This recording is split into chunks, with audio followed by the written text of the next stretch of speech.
Hello friends, welcome to my channel Shweta's vibe hub.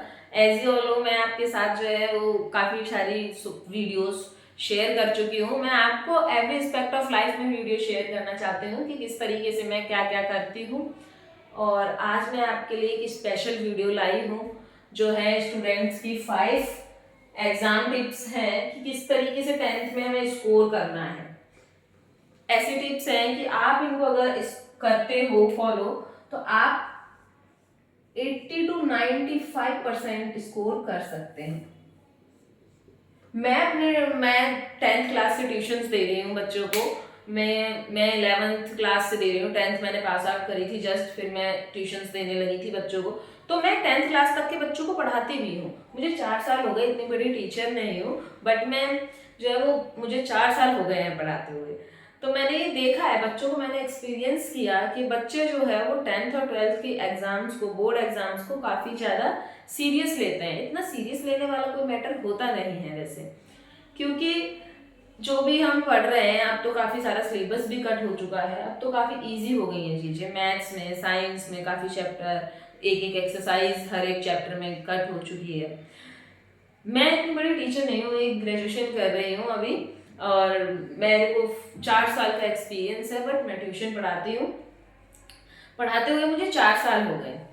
तो आज मैं आपके लिए 5 टिप्स लाई हूँ कि किस तरीके से आप बोर्ड एग्जाम में इजीली स्कोर कर सकते हैं। और आप अगर ये फॉलो करते हैं तो आप बहुत आसानी से 80 to 95% स्कोर कर सकते हैं। तो जैसे कि मैंने आपको फर्स्ट टिप में आपको लिखा दिखाई दे रहा होगा, अंडरस्टैंड द सिलेबस। सबसे पहले आपको जो अपना सिलेबस समझना है। हर एक सब्जेक्ट का 10th क्लास में हमारे 6 सब्जेक्ट्स होते हैं। तो आपको सबसे पहले क्या करना है, सिलेबस को समझना है। अपने सिलेबस को जब आप आइडेंटिफाई करते हैं, जैसे इंग्लिश में आप देखते हैं कि किस तरीके से इंग्लिश रीडर है, एक सप्लीमेंट्री है, एक ग्रामर है। 3 पार्ट्स में हमारी इंग्लिश जो है वो डिवाइड हो रही है।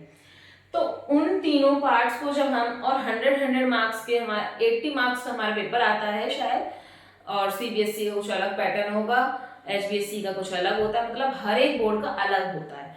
बट जो हमारे 3 पार्ट्स में हमारी इंग्लिश, एक रीडर है, एक सप्लीमेंट्री है और एक ग्रामर है। अगर आप, हमने सिलेबस समझा कि ये हमारा सिलेबस है, ये रीडर है, ये सप्लीमेंट्री है, ये ग्रामर है, और हर एक चैप्टर को हम रीड करते हैं। अब तो खैर सारे चैप्टर्स आपके होने भी वाले होंगे, 90% सिलेबस बच्चों का हो चुका है, क्योंकि नवंबर का मंथ चल रहा है, फरवरी या मार्च में एग्जाम होते हैं सबके बोर्ड के। तो अब तो सबका सिलेबस हो भी गया होगा। अगर हम एक चैप्टर को अच्छे से समझते हैं तो उसमें से कोई भी अगर क्वेश्चन आ जाए तो हमें जो है वो प्रॉब्लम नहीं होनी चाहिए। अब हमने एक चैप्टर समझा, कोई भी इंग्लिश का, सप्लीमेंट्री का, ग्रामर का, उसमें से कोई भी क्वेश्चन आ जाए तो बच्चों को मतलब जो है वो घबराहट नहीं होनी चाहिए। क्योंकि हमें जो है, हम क्या करते हैं कि जब चैप्टर पढ़ते हैं तो उस चैप्टर को हम समझते नहीं है, इसलिए दिक्कत होती है। जब हमारी, मैंने अपने एक पॉइंट में ये भी लिख रखा है 4th पे, कि कंसेप्चुअल क्लैरिटी होना बहुत जरूरी है। कोई भी अगर हमारा English, Hindi, science, SST, Sanskrit, if हमारा कॉन्सेप्ट अगर क्लियर है तो हम इजीली कोई भी, मतलब कोई भी वो कर सकते हैं। ये हमारा बहुत इंपॉर्टेंट पॉइंट है कि कंसेप्चुअल क्लैरिटी होनी चाहिए बच्चों को। मैथ्स में और साइंस में तो सबसे ज्यादा, इंग्लिश, ग्रामर में, हर एक सब्जेक्ट में कंसेप्चुअल क्लैरिटी की जरूरत होती है, बट इतनी नहीं। बट मैथ्स में, साइंस में हमें कंसेप्चुअल क्लैरिटी की काफी जरूरत होती है। अगर हमारा कॉन्सेप्ट क्लियर होता है तो हम इजीली कोई भी एग्जाम को क्लियर कर सकते हैं, और एग्जाम में कैसा भी क्वेश्चन आ जाए हमें बिल्कुल भी दिक्कत नहीं होती है। तो मेन बात यही है कि अगर आपका कॉन्सेप्ट क्लियर है, सिलेबस आपने समझ रखा है, कॉन्सेप्ट क्लियर है, तो आप इजीली कोई भी एग्जाम को क्रैक कर सकते हैं। नेक्स्ट है क्रिएट अ स्टडी शेड्यूल।